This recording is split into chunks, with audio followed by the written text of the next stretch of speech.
ഉരുൾപൊട്ടലുണ്ടായ മേഖലകൾ പരിശോധിക്കാൻ ദുരന്ത നിവാരണ അതോറിറ്റിയുടെ വിദഗ്ധ സംഘം ഇന്നെത്തും. ദേശീയ ഭൗമശാസ്ത്ര പഠന കേന്ദ്രത്തിലെ മുതിർന്ന ശാസ്ത്രജ്ഞനായ ജോൺ മത്തായിയുടെ നേതൃത്വത്തിലുള്ള 6-അംഗ സംഘം ഉരുൾപൊട്ടൽ ദുരന്തത്തിന് ശേഷമുള്ള പ്രദേശത്തെ അവസ്ഥയും ദുരന്ത സാധ്യതകളും വിലയിരുത്തും. പുനരധിവാസത്തിന് പരിഗണിക്കുന്ന ഭൂമിയും പരിശോധിച്ച ശേഷം 10 ദിവസം കൊണ്ട് സർക്കാരിന് റിപ്പോർട്ട് സമർപ്പിക്കും. അലമീൻ ചേരുന്നുണ്ട് കൂടുതൽ വിവരങ്ങളുമായി. അലമീൻ, ദുരന്ത നിവാരണ അതോറിറ്റിയുടെ വിദഗ്ധരാണ് ഇപ്പോൾ എത്തുന്നത്. അതിൽ തന്നെ ഭൗമശാസ്ത്ര പഠന കേന്ദ്രത്തിലെ മുതിർന്ന ശാസ്ത്രജ്ഞനുണ്ട്. ഈ 6-അംഗ സംഘം സമർപ്പിക്കുന്ന റിപ്പോർട്ടിന്റെ അടിസ്ഥാനത്തിലാകുമോ പുനരധിവാസം അടക്കമുള്ള കാര്യങ്ങൾ? മാത്രവുമല്ല, ദുരന്ത സാധ്യത മേഖലകളെ കുറിച്ചുകൂടി പഠനം റിപ്പോർട്ട് സമർപ്പിക്കുമെന്നാണ് അറിയുന്നത്.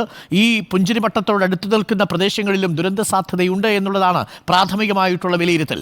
എന്തൊക്കെ സാധ്യതകളാണ് മുന്നിൽ?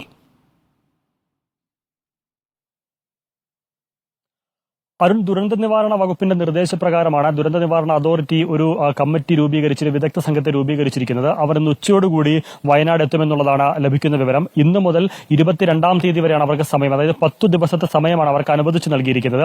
ആ 10 ദിവസം കൊണ്ട് പഠന റിപ്പോർട്ട് സമർപ്പിക്കണം.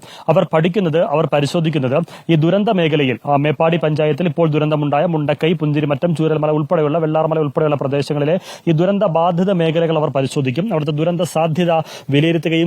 ഒപ്പം ഈ ദുരന്തബാധിത മേഖലകളിൽ ഇനിയൊരു പുനരധിവാസം സാധ്യമാണോ എന്നതടക്കമുള്ള കാര്യങ്ങൾ അവർ പരിശോധിക്കുകയും ചെയ്യും. സാധാരണ നമ്മുടെ ഈ ഉരുൾപൊട്ടലുണ്ടായി പല വീടുകളും നഷ്ടപ്പെട്ടു, പലയിടങ്ങളും നഷ്ടപ്പെട്ടു. പക്ഷെ അപ്പോഴും തകരാതെ നിൽക്കുന്ന കുറെ വീടുകളുണ്ട്. നമ്മുടെ മുന്നനുഭവങ്ങൾ വെച്ച് നോക്കുമ്പോൾ ഈ ദുരന്തം ഉണ്ടായ സ്ഥലങ്ങളിൽ പിന്നീട് ആളുകളെ താമസിപ്പിക്കുകയോ പുനരധിവസിപ്പിക്കുകയോ ചെയ്യാറില്ല. പുത്തുമലയിൽ ഉൾപ്പെടെ ഉദാഹരണമായി നമ്മുടെ മുന്നിലുണ്ട്. പക്ഷേ ഇവിടെ സംബന്ധിച്ച് പല വീടുകളും തകർന്നിട്ടില്ല. പല വീടിന്റെയും മുന്നിൽ കൂടെയൊക്കെയാണ് ഉരുളെടുത്ത് പോയിട്ടുള്ളത്. അത്തരം വീടുകളിൽ നാശനഷ്ടമൊന്നും സംഭവിക്കാത്ത അത്തരം വീടുകളിൽ ആളുകൾക്ക് ഇനി തുടർന്ന് താമസിക്കാനാകുമോ എന്നുള്ള സാധ്യത കൂടി പരിശോധിക്കുകയാണ്. അതോടൊപ്പം ഈ ദുരന്തമുണ്ടായതിന്റെ പരിസര പ്രദേശങ്ങളിൽ നിരവധി വീടുകളുണ്ട്.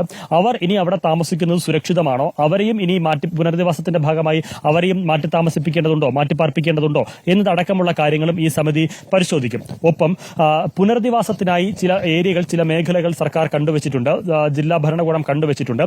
ആ മേഖലകളും പരിശോധിക്കുകയാണ്. അവിടെ ഒരു ദുരന്ത സാധ്യതയുണ്ടോ, അവിടെ ആളുകളെ മാറ്റിപ്പാർപ്പിക്കുന്നത് സുരക്ഷിതമാണോ, ഭാവിയിൽ ഏതെങ്കിലും തരത്തിൽ സമാനമായ ദുരന്തത്തിന് സാധ്യതയുള്ള ഇടങ്ങളാണോ ആ ടൗൺഷിപ്പിനുൾപ്പെടെ സർക്കാർ പരിഗണിക്കുന്ന സ്ഥലങ്ങൾ, അത് മേപ്പാടി പഞ്ചായത്തിൽ തന്നെയാണ് പരിഗണിക്കുന്നത്. ആ സ്ഥലങ്ങളൊക്കെ ഭാവിയിൽ അതിന്റെ സുരക്ഷിതത്വം എത്രത്തോളമാണ് എന്നത് അടക്കമുള്ള കാര്യങ്ങൾ പരിശോധിച്ചാണ് സംഘം റിപ്പോർട്ട് സമർപ്പിക്കുക. 10 ദിവസത്തെ സമയം അവർക്ക് അനുവദിച്ചിട്ടുണ്ട്. ഈ 10 ദിവസം കൊണ്ട് ഈ 6-അംഗ സംഘം പരിശോധിച്ച് റിപ്പോർട്ട് സമർപ്പിക്കേണ്ടത് സംസ്ഥാന ദുരന്ത നിവാരണ അതോറിറ്റിയുടെ ഈ ഉരുൾപൊട്ടലുമായി ബന്ധപ്പെട്ട ഒരു അഡ്വൈസറി കമ്മിറ്റിയുണ്ട്. ആ കമ്മിറ്റിക്കാണ് റിപ്പോർട്ട് സമർപ്പിക്കേണ്ടത്.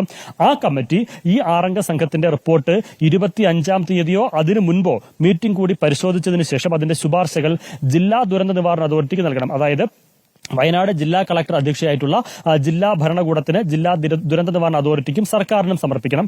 അവരാണ് അത് പരിശോധിക്കേണ്ടത്, പരിഗണിക്കേണ്ടത്. അതുകൂടി മുഖവിലേക്ക് എടുത്തുകൊണ്ടും ആ പഠന റിപ്പോർട്ടും ശുപാർശകളും നിർദ്ദേശങ്ങളും എല്ലാം പരിശോധിച്ചതിനു ശേഷമായിരിക്കും പുനരധിവാസത്തിന്റെ കാര്യത്തിലും അതോടൊപ്പം തന്നെ ടൗൺഷിപ്പ് നിർമ്മാണം അത് ഏത് മേഖലയിൽ വേണമെന്നതടക്കമുള്ള കാര്യങ്ങളിൽ സർക്കാർ ഒരു അന്തിമ തീരുമാനം കൈക്കൊള്ളുക. അരുൺ, ഈ വിദഗ്ധ സമിതിയിലുള്ളത് ഒരു ജിയോളജിസ്റ്റ് ഉണ്ടാകും, അതുപോലെ തന്നെ ഒരു ദുരന്ത സാധ്യത അപകടതര വിദഗ്ധനുണ്ടാകും, അതുപോലെ തന്നെ ഒരു ഹൈഡ്രോളജിസ്റ്റ് ഉണ്ടാകും, അതോടൊപ്പം മണ്ണ് സംരക്ഷണ വിദഗ്ധരുണ്ടാകും. അങ്ങനെ വിദഗ്ധരായിട്ടുള്ള പല മേഖലകളിൽ നിന്നുള്ള വിദഗ്ധ സംഘമടങ്ങിയ 6 പേരാണ് ഈ സമിതിയിലുള്ളത്. ജോൺ മത്തായിയാണ് ഈ സമിതിയെ നയിക്കുന്നത്. ഇന്ന് ഉച്ചയോടുകൂടി സംഘം വയനാട് ദുരന്തബാധിത മേഖലകളിൽ എത്തുമെന്നുള്ളതാണ് ലഭിക്കുന്ന വിവരം. ഓക്കെ, താങ്ക് യു അല്ലമീൻ. അല്ലമീനാണ് വിവരങ്ങൾ നൽകിയത്.